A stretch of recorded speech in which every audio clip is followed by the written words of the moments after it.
د بقرې مبارکه سوره چې د قرآن عظیم الشان دوهمه سوره ده په مدینه منورې کې را نازله شوې ده 280 مبارک آیاتونه لري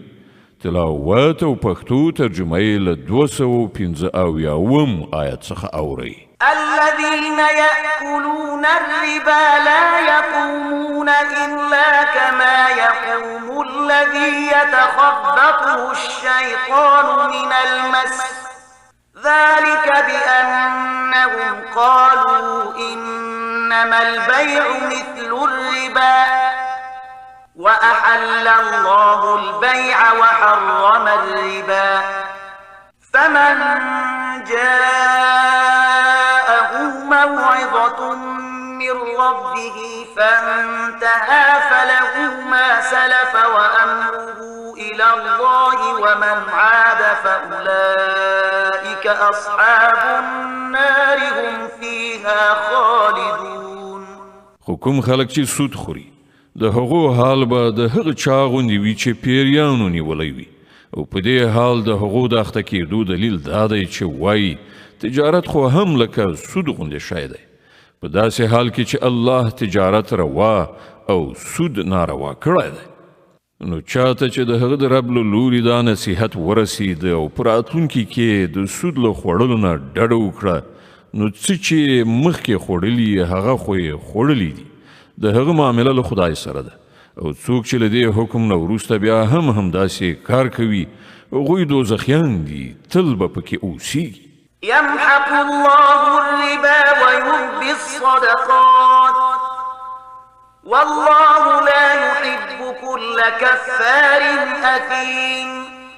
الله سود لمنځه وړي او خیراتونو ته وده او ښېرازي ورکوي او الله هیڅ ناشکره بد عمل انسان نه خوښوي إن الذين آمنوا وعملوا الصالحات وأقاموا الصلاة وآتوا الزكاة لهم أجرهم عند ربهم ولا خوف عليهم ولا هم يحزنون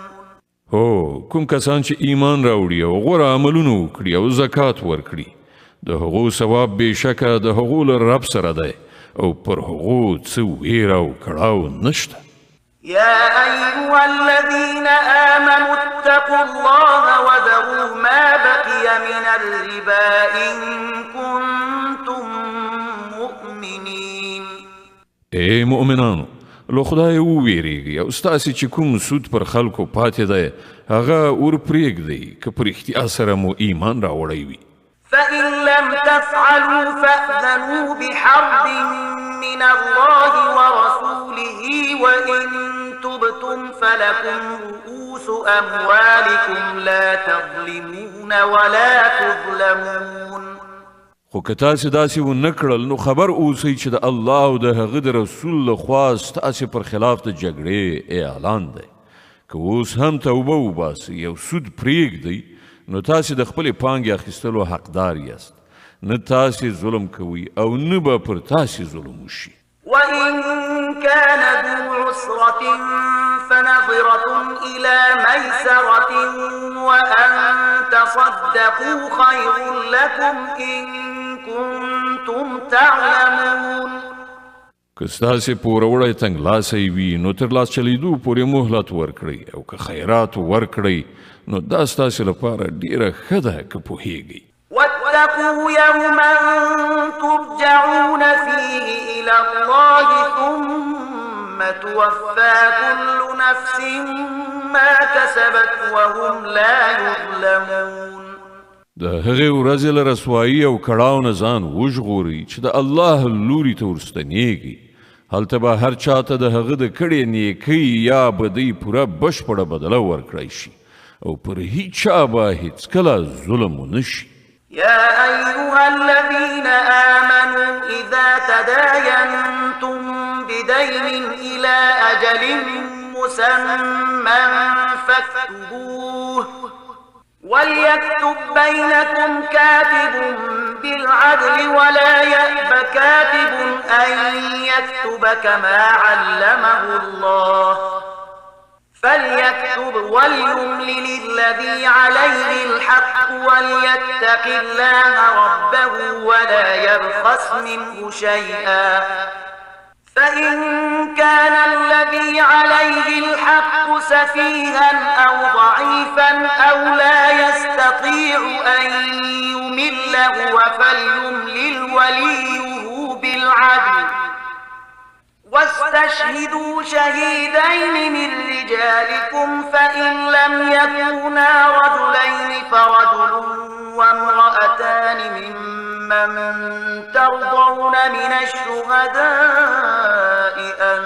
تضل إحداهما فتذكر إحداهما الأخرى ولا يأبى الشهداء إذا ما دعوا ولا تسأموا أن تكتبوه صغيرا أو كبيرا إلى أجله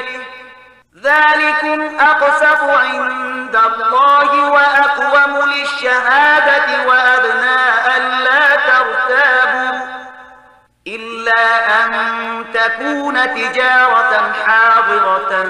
تديرونها بينكم فليس عليكم جناح ألا تكتبوها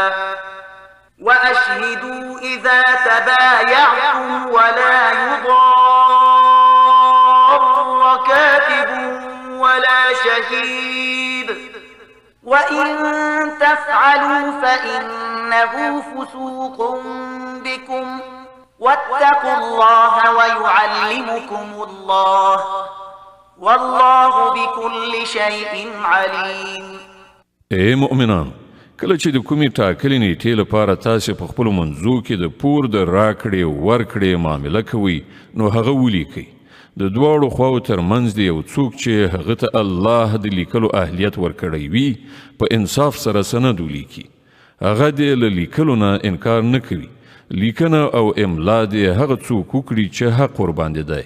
یعنې پور اخیستونکی، او هغه د الله خپل رب نه وویریږي چې څه معامله شوي وي په هغې کې د کمای زیاتی نه کوي. خو که پور اخیستونکی په خپله ناپوه یا کمزوری وي یا املا نشي کولای نو د هغه ولی دی په انصاف سره املا وکړي. بیا له خپلو نارینهو 2 تنه پرې شاهدان ونیسئ، او که 2 سړي نه وي نو یو سړی او 2 ښځې دي وي چې که یوه یې هیره کړي نو هغه بله به یې ورپه زړه کړي.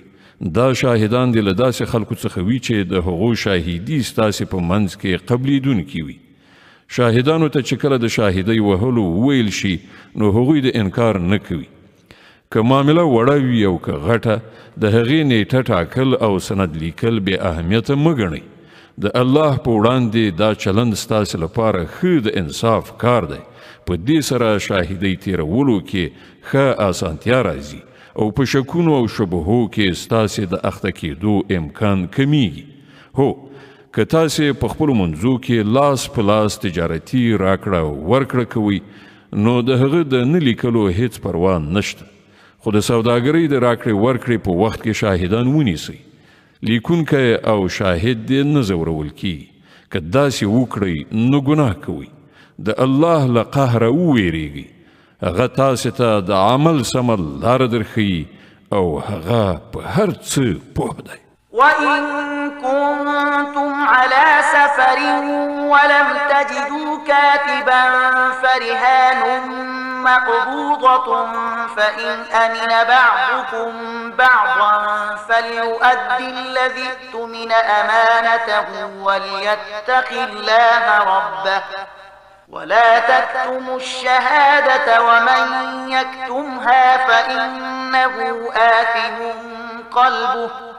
والله بما تعملون عليم. که تاسې د پردیسۍ یعنی مسافرۍ په حال کې او د سند لیکلو لپاره کوم لیکونکی پیدا نشو نو د شیانو په ګیره واخیستلو معامله وکړئ. که له تاسې نه څوک پر بل باندې باور وکړي یا له هغه سره څه معامله وکړي نو په چا باندې چې باور شوی دی هغه د امانت ادا کړي او له خپل رب الله څخه دې وویریږي. او شاهدي هیڅکله مه پټوئ.